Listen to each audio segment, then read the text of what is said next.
Well, leave it up to Marco D'Amico to go out there and stir the pot once more when it comes to the Montreal Canadiens and players that they are targeting. Yesterday, we made a video responding to Kevin Weeks' report that the Habs were in on Buffalo Sabres center Dylan Cozens alongside of the Calgary Flames, the Detroit Red Wings, and the Toronto Maple Leafs.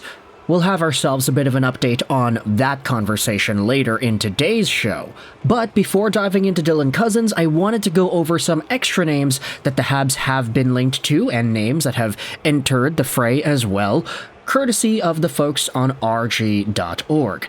As always, this show is brought to you by ExpressVPN. Go out there and check out the first link in the description to save some money on your VPN, get some free months, and help out the channel in the process. But I'll also leave a link in the description to this article published by Marco D'Amico from earlier this morning.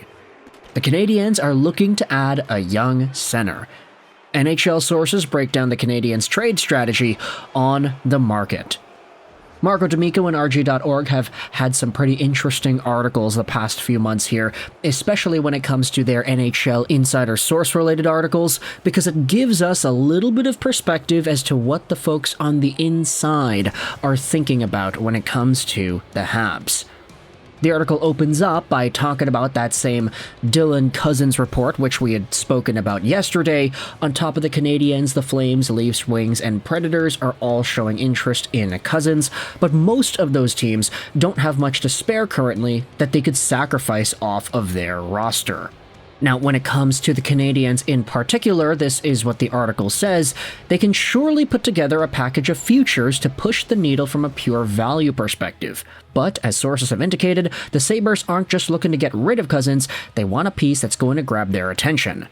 They're going to want a significant established piece or a high-level asset they can flip for one, said a source out of the Eastern Conference close to the situation. Montreal would likely need to include one of their first-round picks and a young player off their roster, and I'm not sure they want to do that at the moment. The issue is, the Canadiens' most valuable expendable assets are their two 2025 first-round picks, and they have no idea yet just how valuable they'll actually be. Similar to the Calgary Flames, sources indicate that Kent Hughes is playing a waiting game with his first-round picks, thanks to their place in the NHL standings and the many conditions, including in the Sean Monahan trade of 2022. It's still too early to know whether those picks will fall, as the Canadiens have slipped in the standings of late, and the Calgary Flames pick can finish as high as 11th overall in the 2025 draft.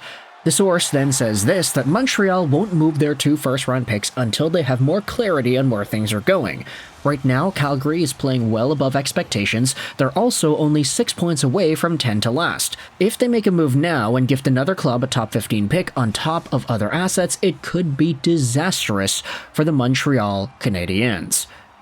Now, this is where we dive into some other names that are interesting enough to bring up in this conversation. The upcoming increase in salary cap is giving NHL teams more flexibility to make moves before the deadline and readying for next season. Players like Dylan Cozens, Trevor Zegras, and Casey Mittelstadt are all centers across the NHL that the Canadiens have shown interest in over the last year, with Cozens and Zegras being the most recent, according to a source. This is the quote from said source: "The Canadiens are looking to add a young center to their core, especially as they try and figure out what to do with Evans, and to a lesser degree Dvorak.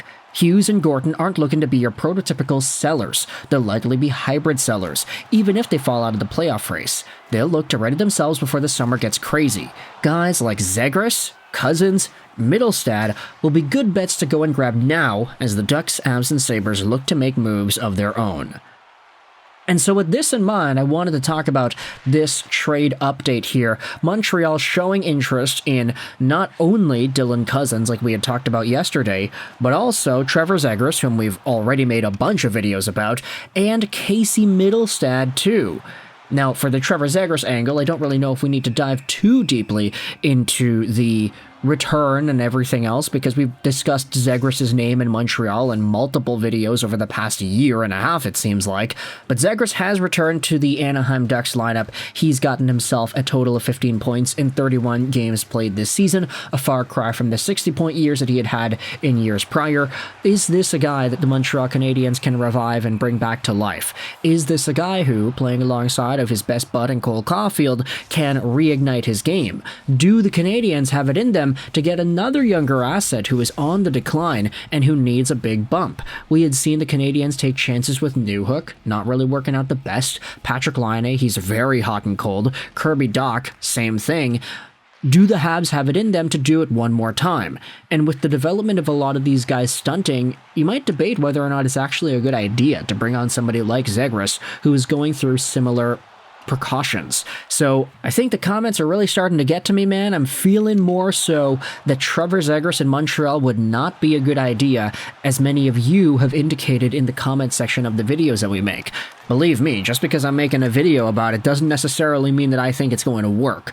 And I think as of late, we're really starting to see what can happen when you have a younger team that hasn't really grown as much as you need them to and hasn't progressed as much either.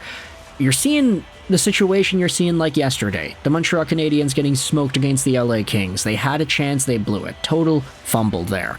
And while it is true that Trevor Zegras, at his peak, as a 70, maybe 80-point guy, would be amazing alongside of the peaks of Caulfield and Suzuki and Slavkovsky and Demidov and Laine and Newhook and Dach, if everybody pans out to their potential, you're looking at a really good team. But it might take a really long time to do that, and it doesn't really seem guaranteed at all that any of these guys are able to hit their ceiling at the moment, especially those on the Canadiens that are struggling, like the Dachs, like the Laines, like the Newhooks.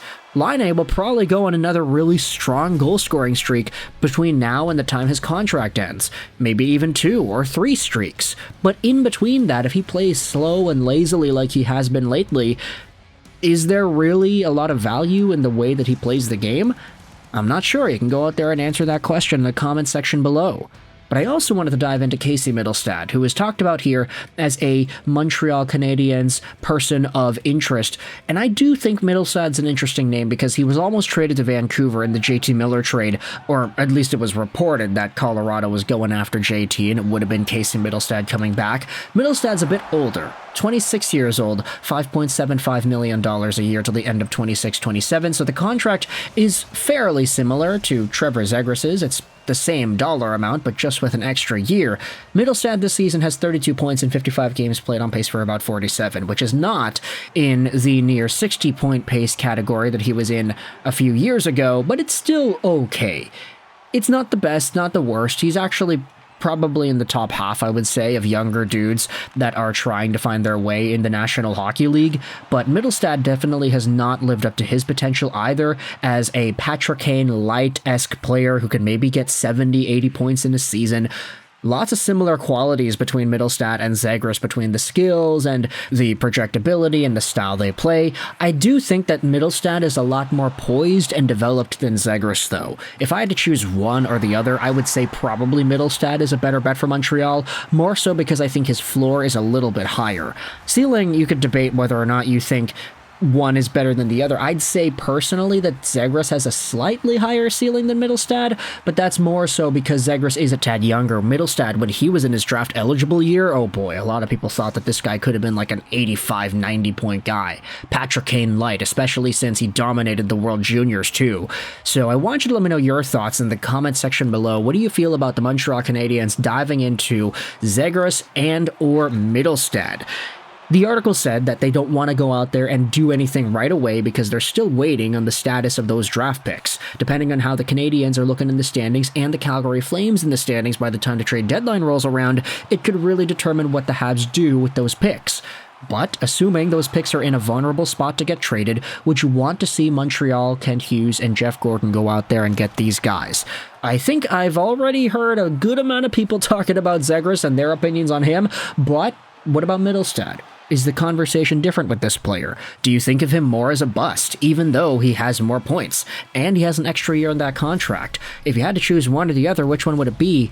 But if you had the option to just hold on to the picks and not choose one of these guys at all, would you take that route instead? Let me know your thoughts in the comment section below. I hope you enjoyed this video.